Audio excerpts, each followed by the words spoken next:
प्रिय दर्शकों, आज हम भगवान श्री कृष्ण के द्वारा भगवत गीता के प्रसिद्ध श्लोक हिंदी के अर्थ सहित हम अपने इस वीडियो के माध्यम से लेकर उपस्थित हो रहे हैं। आपसे विनती है कि आप वीडियो के लास्ट तक बने रहे, तभी भगवान श्री कृष्ण के श्री मुख से निकले भगवत गीता के प्रसिद्ध श्लोक का हिंदी अर्थ आप समझ पाएंगे, जो कि जीवन के लिए बहुत ही महत्वपूर्ण है, हमेशा जीवन में हर समय काम आने वाले हैं। भगवान श्री कृष्ण अपने इस श्लोक के माध्यम से अर्जुन को यह उपदेश देते हैं और कहते हैं, हे पार्थ, यदा यदा ही धर्मस्य ग्लानिर्भवति भारत अभ्युत्थानम धर्मस्य तदात्मानं सृजाम्यहम्। अर्थ, इस श्लोक के माध्यम से भगवान श्री कृष्ण कह रहे हैं कि जहां कहीं भी धर्म को क्षति पहुंचाई जाती है और अधर्म बहुत अधिक बढ़ जाता है तथा धर्म उसके सामने छोटा हो जाता है, तब भगवान स्वयं अपना अवतार लेते हैं और अधर्म का नाश करते हैं।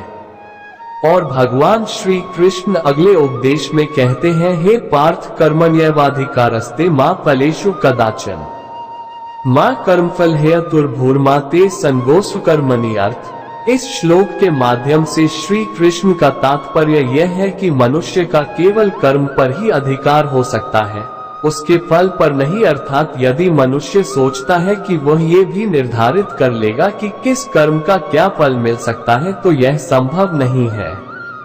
किसी भी कर्म का क्या फल मिलेगा और क्या नहीं, ये ईश्वर पर निर्भर होता है।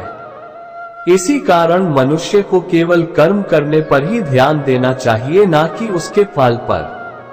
तब भगवान श्री कृष्ण अपने अगले उपदेश में अर्जुन से कहते हैं, हे पार्थ, परित्राणाय साधूनां विनाशाय च दुष्कृताम्। अर्थ, इस श्लोक के माध्यम से भगवान श्री कृष्ण ईश्वर के अवतार लेने के उद्देश्य के बारे में बता रहे भागवत गीता के श्लोक और उनके अर्थ हैं। वे यहाँ कहना चाहते हैं कि ईश्वर का अवतार इस धरती पर तभी जन्म लेता है जब उसे अच्छे मनुष्यों की रक्षा करनी होती है और पापियों का नाश करना होता है। वह साथ ही ऐसा करके वे धर्म की फिर से स्थापना करते हैं। तो ईश्वर के द्वारा हर युग में अपना एक अवतार लिया जाता है, जिसके द्वारा वे ये तीनों कर्म करते हैं।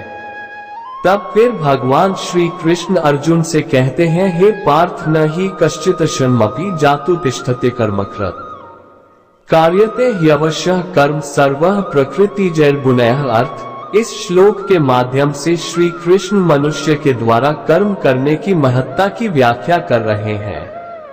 उनके अनुसार इस धरती पर जन्म लेने वाला चाहे मनुष्य हो या अन्य कोई जीव जंतु, उन सभी के द्वारा हर समय कर्म किया जाता रहता है। वह कोई भी बिना कर्म किए जीवित नहीं रह सकता है।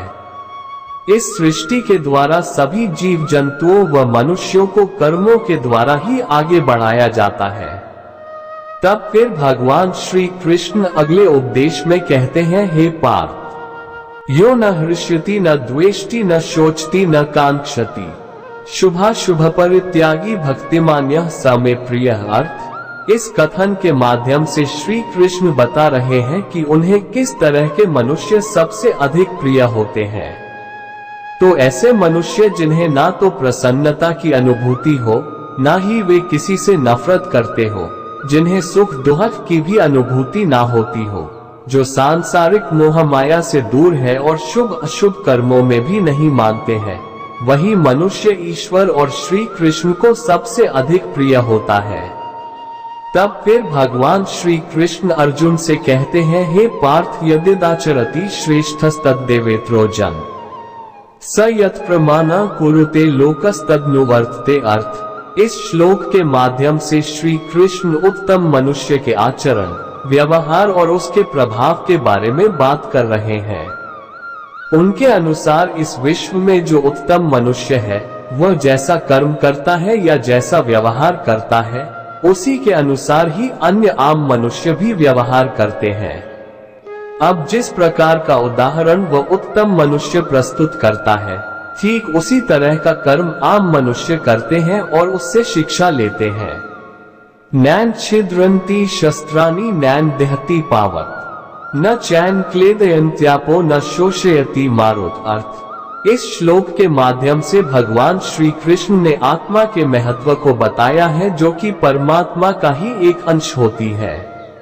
इसके द्वारा वे कहना चाहते हैं कि मनुष्य के शरीर में जो आत्मा वास करती है, उसे ना तो किसी शस्त्र के द्वारा काटा जा सकता है, ना ही उसे आग के द्वारा जलाया जा सकता है, ना ही उसे पानी के द्वारा भिगोया जा सकता है, और ना ही उसे हवा के द्वारा सुखाया जा सकता है। इस तरह से आत्मा अजर अमर होती है। कर्मेंद्रियानि संयम्य आस्ते मनसा स्मरण इंद्रियार्थान्विमुआत्मा मिथ्याचारः स उच्यते। अर्थ, इस श्लोक के द्वारा श्री कृष्ण अहंकारी मनुष्य की व्याख्या करते हैं।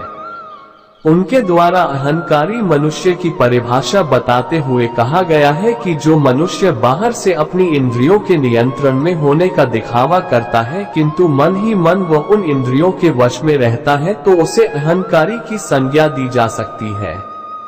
वो मन में अपने लिए कई तरह की भावना को रखता है, जबकि बाहर से कुछ और दिखने का प्रयास कर रहा होता है।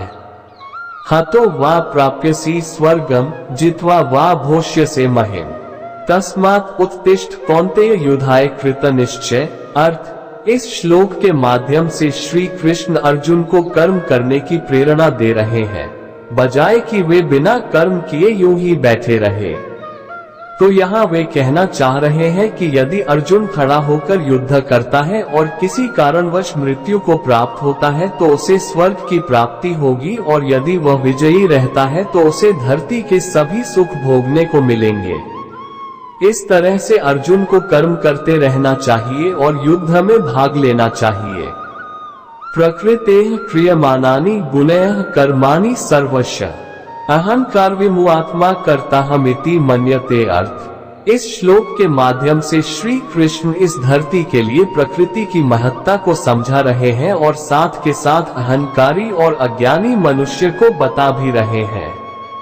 यहाँ वे कहना चाहते हैं कि इस पृथ्वी पर जो भी होता है वो प्रकृति के गुणों के अनुसार और उसकी इच्छा के अनुरूप ही होता है। यदि किसी मनुष्य को लगता है कि उसके हाथ में सब कुछ है और वही सब कर सकता है, तो उसे मूर्ख, अज्ञानी, अहंकारी इत्यादि संज्ञाएं दी जा सकती है। ध्यायतो विषया पुंसः संगस्तेष उपजायते संगात् स जायते कामः कामाय क्रोधोभिजायते। अर्थ, अब यदि हम कोई कर्म कर रहे हैं और हम उसी के बारे में ही सोचते रहेंगे या उसकी विषय वस्तु में खो जाएंगे, तो हमें उससे मोह हो जाएगा और हम उसी की तरफ ही आकर्षित होते रहेंगे। ऐसे में यदि किसी कारणवश उस काम में कोई संकट आता है या वह हो नहीं पाता है या कोई अन्य कारण से वह काम अटक जाता है, तो हमारे मन में क्रोध की भावना उत्पन्न होती है। ये क्रोध की भावना हमारा सर्वनाश कर देती है। इसलिए बेहतर यही रहता है कि हम कर्म के प्रति आकर्षित ना होकर बस वो कर्म करते जाए। होता है, अब यह अन्न वर्षा के द्वारा ही उगता है और वर्षा के होने के पीछे अग्नि का हाथ होता है, तो यह अग्नि यज्ञ के द्वारा आती है। अब इन यज्ञ का महत्व वेदों में बताया गया है और उन वेदों को भगवान ब्रह्मा ने लिखा है। तो इस तरह यज्ञ, वेद व ईश्वर सर्वोपरि हो जाते हैं, जो मनुष्य की उत्पत्ति के लिए जिम्मेदार होते हैं। सर्वधर्मा परित्यज्य मामेक शरणं व्रज अहम त्वा सर्वपाप भयो मोक्षयिष्यामि मा शुच।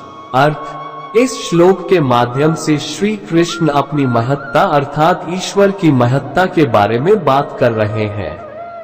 जब अर्जुन युद्ध भूमि में होने वाले पाप कर्मों के परिणाम को लेकर चिंतित थे और डर रहे थे, तब श्री कृष्ण ने उन्हें समझाया था कि हे अर्जुन, जब युद्ध समाप्त हो जाए तब तुम सभी तरह के धर्मों और सांसारिक मोहमाया का त्याग कर केवल मेरी शरण में आ जाना, मैं तुम्हें हर पाप से मुक्त कर दूंगा।